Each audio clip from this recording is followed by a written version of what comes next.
Hi అండి, అందరికీ నమస్కారం. Welcome to Bharati media.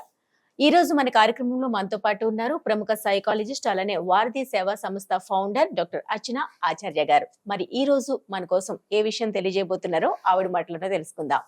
నమస్తే మేడం. నమస్కారం అండి. మేడం, చాలా మంది పెద్దవాళ్ళకి ఓసిడి ప్రాబ్లం ఉంటుంది. మరి దీన్ని ఎలా అధిగమించాలి? దీనివల్ల చాలా ప్రాబ్లమ్స్ కూడా ఫేస్ చేస్తూ ఉంటారు. మరి దీన్ని ఎలా అధిగమించాలి అలాంటి వాళ్ళు? మంచి క్వశ్చన్ అండి. ఈ మధ్యన సినిమాలు చేయబట్టి, మీడియాలు చేయబట్టి ఓసిడికి చాలా పాపులారిటీ వచ్చింది. What is OCD? ఓసిడి అంటే అబ్సెసివ్ కంపల్సివ్ డిజార్డర్. అంటే ఏంటి అసలు ఈ ఓసిడి అబ్సెసివ్ కంపల్సివ్ అంటే ఏంటి అంటే, అబ్సెషన్ అంటే ఎవరికైనా ఒక దాని మీద విపరీతమైన ఫోకస్ అన్నమాట. కంపల్సివ్ అంటే కంపల్షన్ అంటే ఏంటి? బలవంతం. నాకు వద్దు అనిపించినా అది ఇంటర్నల్ గా నాకు ఫోర్స్ అవుట్ అయిపోతుంది. అండ్ డిజార్డర్ అంటే it's a type of disease. Obsessive compulsive disorder అంటే ఏంటి అంటే, మనుషులు ఇది ఇన్నిసార్లు చేయటం కరెక్ట్ కాదేమో అని నాకు తెలుసు, కానీ నాకు మళ్ళీ ఖచ్చితంగా ఇంటర్నల్ గా ఒక డ్రైవ్ వస్తుంది అనమాట. నేను ఇట్లాగే చేస్తాను, ఆటోమేటిక్ గా రన్ అయిపోతుంది. వాళ్ళు కడిగిందే కడుగుతారు, తుడిచిందే తుడుస్తారు, చేయి శానిటైజ్ చేస్తే మళ్ళీ నిమిషానికి 4 సార్లు శానిటైజ్ చేస్తారు. కొంతమంది ఓసిడి ఎట్లా ఉంటుందని అంటే, థింగ్స్ అటు ఇటుగా ఉంటే వాళ్ళు తట్టుకోలేరు అనమాట. అంటే స్ట్రేట్ లైన్ లో ఉండాలి అట్లా ఉంటుంది, లేదా ఎక్కడ వస్తువు అక్కడే ఉండాలి, చిన్న కదలికి వచ్చినా తట్టుకోలేరు. మొన్న 2 days back I saw movie called Patna Shukla. దాంట్లో జడ్జి ఉంటారు ఒక ఆయన. ఆయనకి ఏంటంటే బ్యాలెన్స్, ఏ వస్తువులు కూడా అన్ని సెంటర్ గా ఉండకూడదు, సమానంగా ఉండాలి. 2 kg టమాటాలు కొనుక్కుంటే 2 బ్యాగులు హాఫ్ కేజీ వేసుకుంటారు ఆయన. తప్ప 750 grams కొనుక్కుని ఒక బ్యాగ్ లో వేసుకుని ఈ చేతిలో ఎక్కువ బరువు, ఈ చేతిలో తక్కువ బరువు ఉంటే ఆయన తోచదనమాట. అంటే everybody has a different kind of obsession. మనకు కూడా కొన్ని సార్లు ఉంటుంది, ఇది ఇలాగే ఉండాలి, ఇది ఇలా, నా జుట్టు చూడు కొంచెం ఇటు ఏమైనా వచ్చిందా, ఇదైందా. అంటే అబ్సెషన్ రకరకాలుగా ఉంటుంది. కొంతమంది చాక్లెట్ అంటే అబ్సెషన్, కొంతమంది సినిమాలు అంటే అబ్సెషన్, ఇట్లా కళ్ళు తెరుచుకుని చూస్తారు. కొంతమందికి శుభ్రత అంటే అబ్సెషన్, శుభ్రత. కొంతమంది కడిగిందే కడుస్తారు, తుడిచిందే తుడుస్తారు. ఇక్కడ చిన్న స్పక్క కనిపించింది మళ్ళీ ఇల్లంతా ఊడుస్తారు. ఈ మధ్యన టైల్స్ వచ్చిన తర్వాత కాస్త దుమ్ము పడినా కళ్ళకి కనిపించేస్తుంది. రోజంతా ఊడుస్తానే ఉంటారు, తుడుస్తానే ఉంటారు. మొన్న లావణ్య త్రిపాఠి వెబ్ సిరీస్ వచ్చింది, దాంట్లో తనకి క్లీనింగ్ అంటే అబ్సెషన్. ఇల్లు నీట్ గా సర్దుకోవడం అన్నది తన అబ్సెషన్. ఎంత అబ్సెషన్ అంటే, తప్పని తెలిసినా కూడా వేరే వాళ్ళ ఇంటికి వెళ్ళి రోజు కడిగి తుడిచి శుభ్రంగా పెట్టి వచ్చేంత obsession. That is OCD. Okay, మరి ఎట్లా దీన్ని హ్యాండిల్ చేయటం? ఇది ఒక డిజార్డర్, ఇట్స్ అ డిజీజ్. వాళ్ళు దే కాంట్ హెల్ప్ ఇట్. దీనికి క్యూర్ కూడా లేదండి. బేసిక్ గా టు టాక్ అబౌట్ ఇట్, ఇది ఏదో టాబ్లెట్లు వేసుకుంటే తగ్గిపోయేది కాదు, కంప్లీట్ గా తగ్గిపోయేది అసలే కాదు. ఓసి మరి ఎట్లా మరి తగ్గిపోదు. It is a way of life. We have to overcome the OCD thoughts. OCD thoughts ఏవైతే వస్తున్నాయో, అంటే నేను ఊడవాలి అని ఇంటర్నల్ గా వస్తున్న అబ్సెషన్, కంపల్షన్ ఏదైతుందో, మనం వాలంటరీగా ప్రయత్నపూర్వకంగా ఓవర్కమ్ కాగలుగుతాము. తప్ప నాకు ఓసిడి ఉంది కదా, నేను ఇవాళ ఈ టాబ్లెట్ వేసుకుంటే నా ఓసిడి తగ్గిపోయింది, అలాంటిది ఏమి ఉండదు. మనం వాలంటరీగా మనంతలో మనం ప్రయత్నపూర్వకంగా దీని నుంచి బయటపడడానికి ప్రయత్నించాలి. ఆ కంపల్షన్ ని జయించాలి మనం. సో దీన్ని మనం ప్రాపర్ గా క్యారీ అవుట్ చేసుకోవడానికి సపోర్టివ్ థెరపీస్ ఉంటాయి. Like CBT, cognitive behaviour therapy ఇస్తారు, లేదా there are ERP therapies which are helpful. ఇటువంటి థెరపీస్ తీసుకొని ఈ బిహేవియర్ నుంచి మనం బయటపడేసుకోవచ్చు. అబ్సెషన్ ని మనం కాస్త తగ్గించుకోవచ్చు. కొంతమందికి ఏంటంటే, ఒక మూవీలో మనం చూస్తాం, ఒక హీరోయిన్ మట్టి పడదు నానికి, మట్టి హీ కాంట్ సస్టైన్.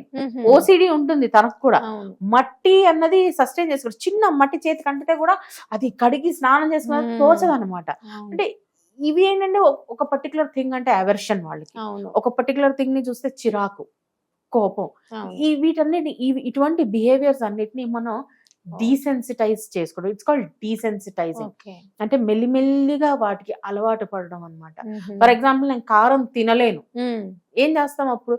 అసలే కారం, చిన్నపిల్లలు ఉంటారు, వాళ్ళు చిన్నప్పుడు కారమే తినరు. వాళ్ళు మనం నెయ్యి వేసి ఉప్పేసి పడతాం, కారమే తెలియదు వాళ్ళకి. మరి అట్లాంటిది కాస్త 10 ఏళ్ళు వచ్చేసరికి మంచిగా కారం వేసేసుకొని ఫుల్ కారం తినేస్తారు. ఎట్లా తింటారు? అలవాటు automatic. అలవాటు అంటే ఎట్లా అలవాటు అవుతుంది వాళ్ళకి? అసలే తినని పిల్లలు మెల్లిగా మెల్లిమెల్లిగా అలవాటు చేస్తుంది. క్వాంటిటీ అన్నది వాళ్ళకి పెరుగుతుంటుంది. Right. That's called desensitisation. కొంచెం కొంచెంగా పెంచుకుంటూ పోతే మెల్లిమెల్లిగా అలవాటు అయిపోతుంది. అంతేగాని అన్నప్రాసన నాడు ఆకే అన్నం పెడతానని చెప్పేసి పెట్టేస్తే వాళ్ళు తినడానికి కష్టం అవుతుంది. సో ఎప్పుడైతే ఇటువంటి అబ్సెసివ్ థాట్స్ ఉంటాయో మనకి we have to desensitise. Desensitisation లో ఏంటి అని అంటే ఏ వస్తువు మీదైతే మనం కంపల్సివ్ అబ్సెషన్ ఫీల్ అవుతాము లేదా ఒక అవర్షన్ ఫీల్ అవుతాము దాన్ని కంటిన్యూస్ గా దానికి అలవాటు పడడం అన్నమాట.